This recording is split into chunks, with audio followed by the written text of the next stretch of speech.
Hi, it's a pleasure to be here.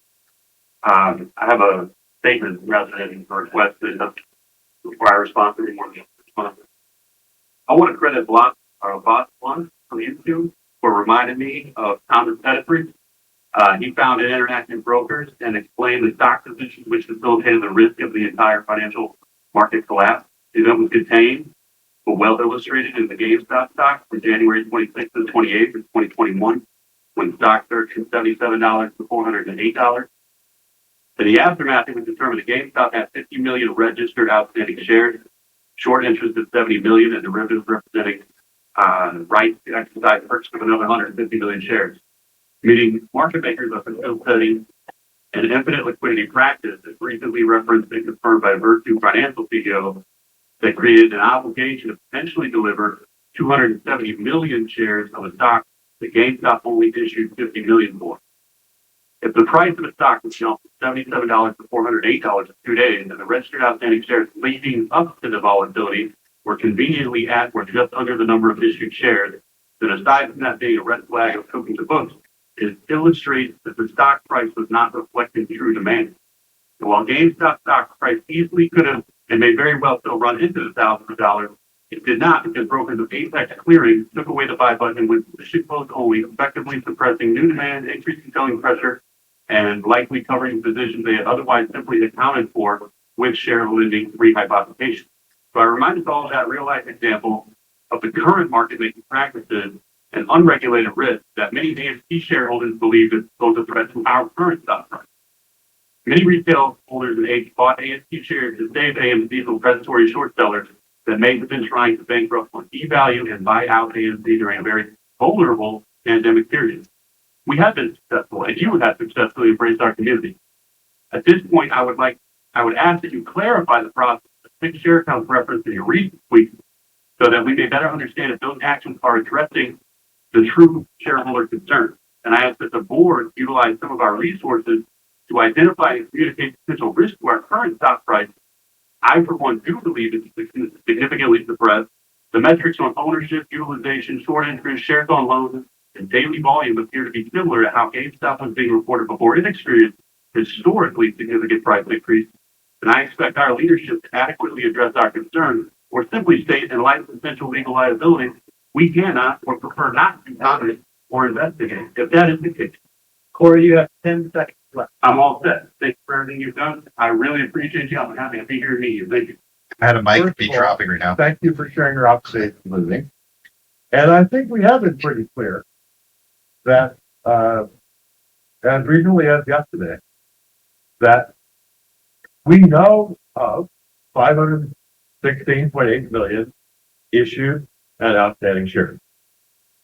We have said repeatedly over the past year that there is no reliable information about any shares above that number presently.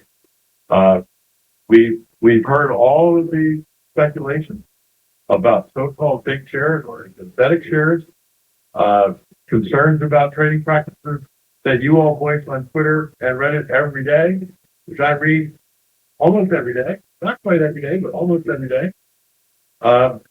And we said it because we have no reliable information and we are a public company and securities laws are quite precise about what the CEO of a public company can say and cannot say, that the best thing for us to do is make no comment. It doesn't mean that we're not looking carefully at what's going on around us. And I will disclose today, for example, some of you are not aware. I know that one of the many concerns that you all voiced is something about sales and deliver shares. You should know that we have contacted the New York Stock Exchange on more than one occasion over the past year to inquire of the exchange about the sales and deliver shares in AMC stock. And I wouldn't be surprised if we do that again in the near term. So we are watching, we are mindful. The laws are quite precise about what I can say and can't say, but I appreciate you sharing your thoughts with us. Last time we spoke, I was here at a shareholder meeting, June 2022.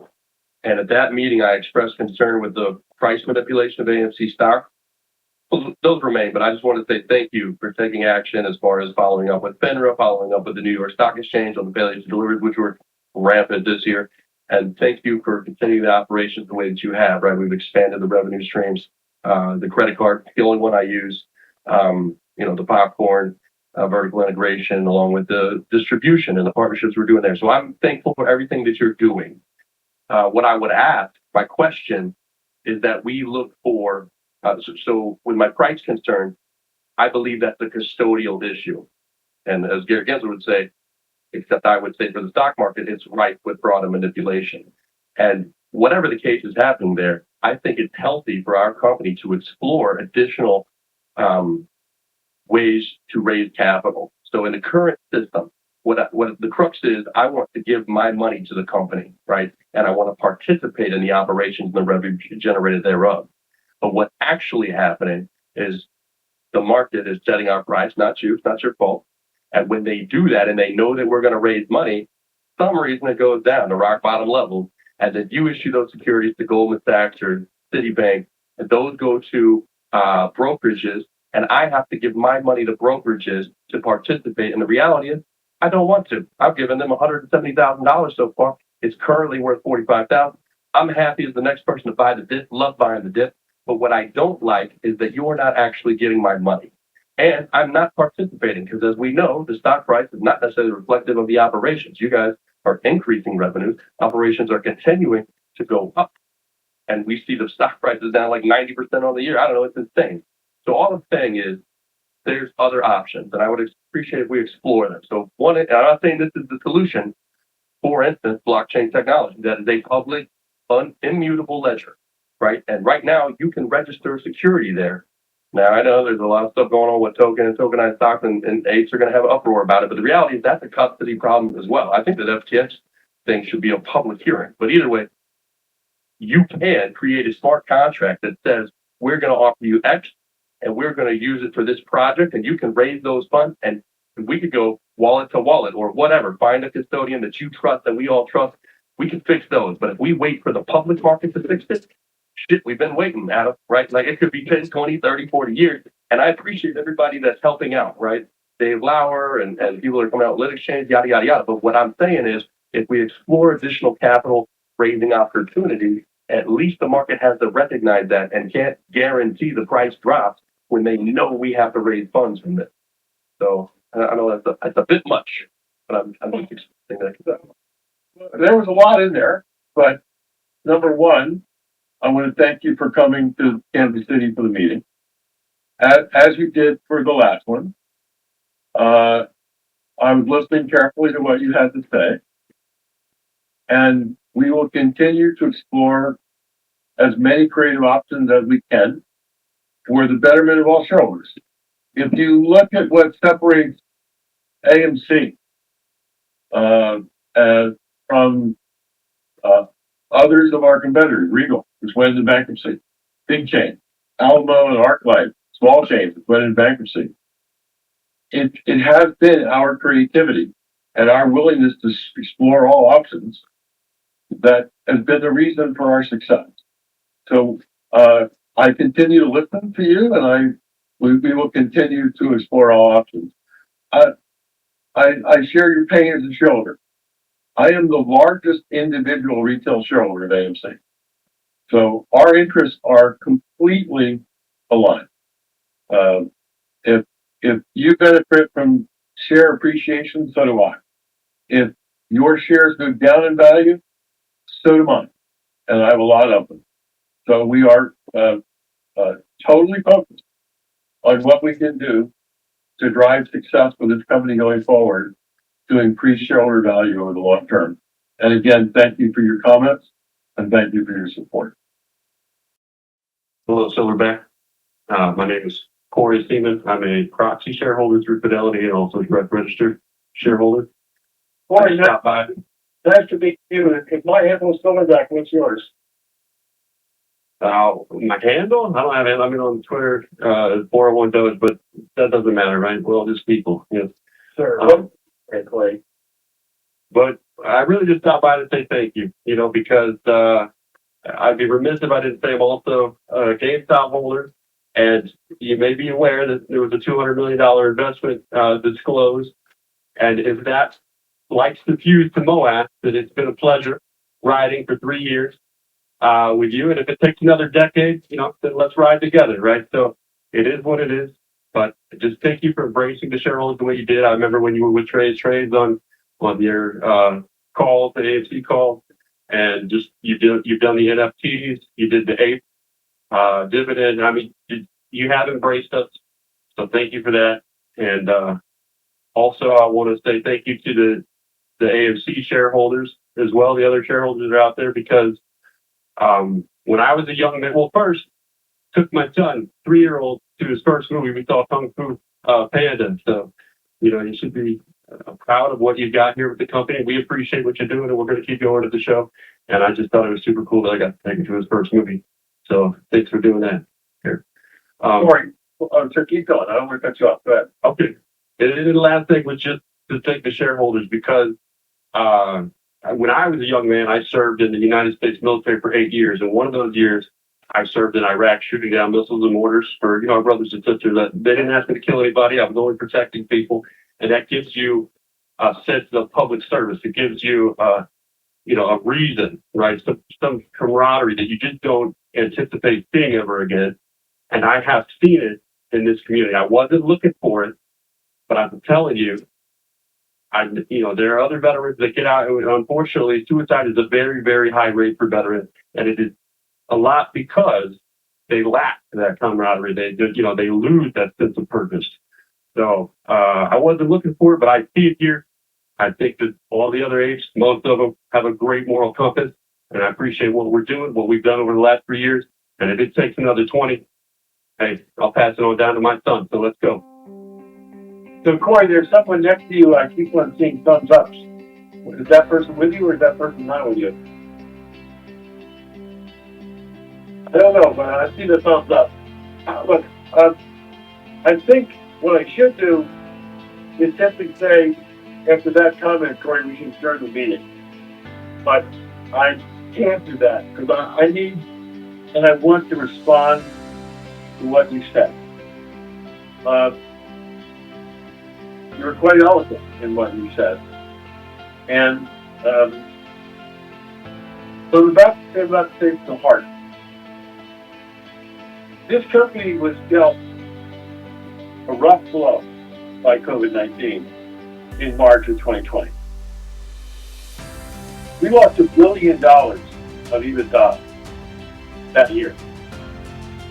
And the box office, the industry-wide box office, 4 years later from COVID, is still 25-30% down from what it was before COVID struck.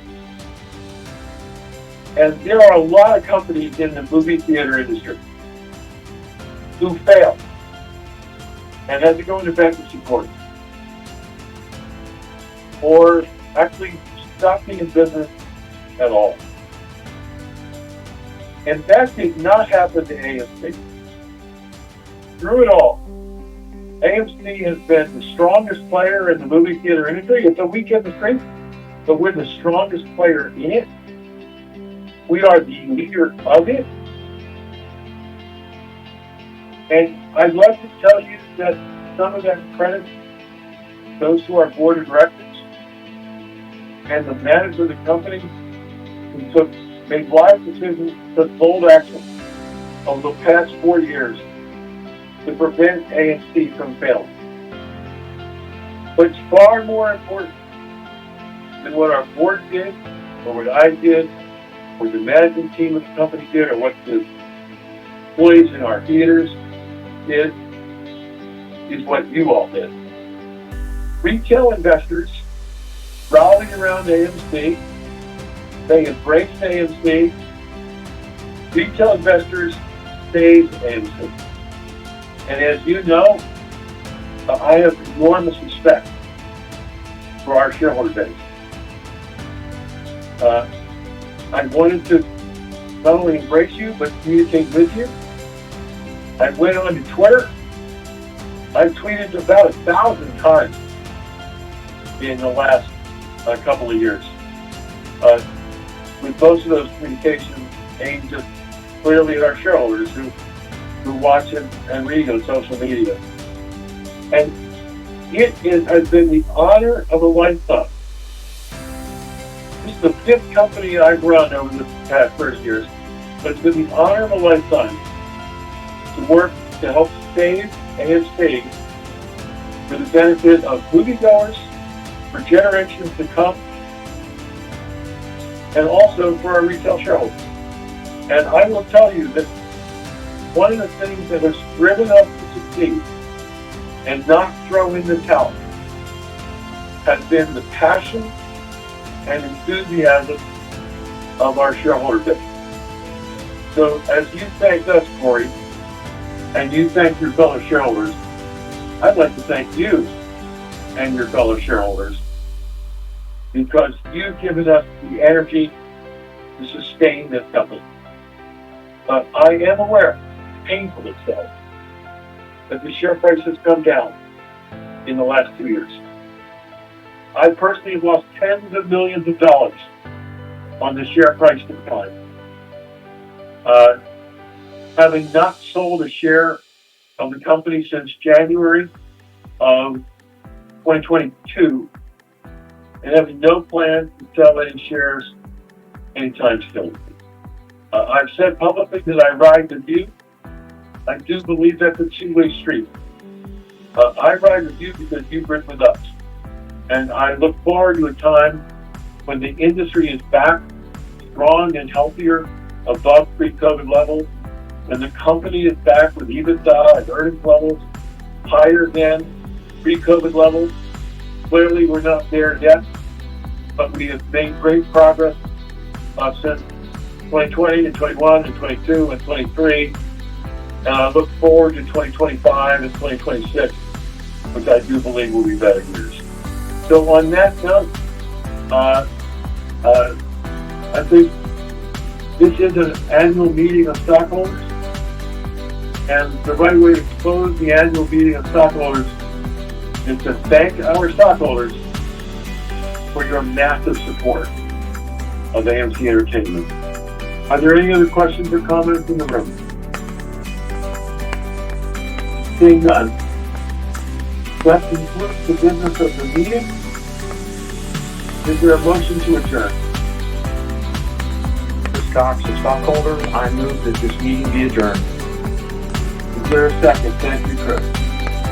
Debbie Weber, a stockholder, I second the motion. Well, all in favor of the motion to adjourn this annual meeting of shareholders, please say aye. Aye. Anyone opposed? Say nay. Meeting is adjourned. Thank you one and all for joining us today.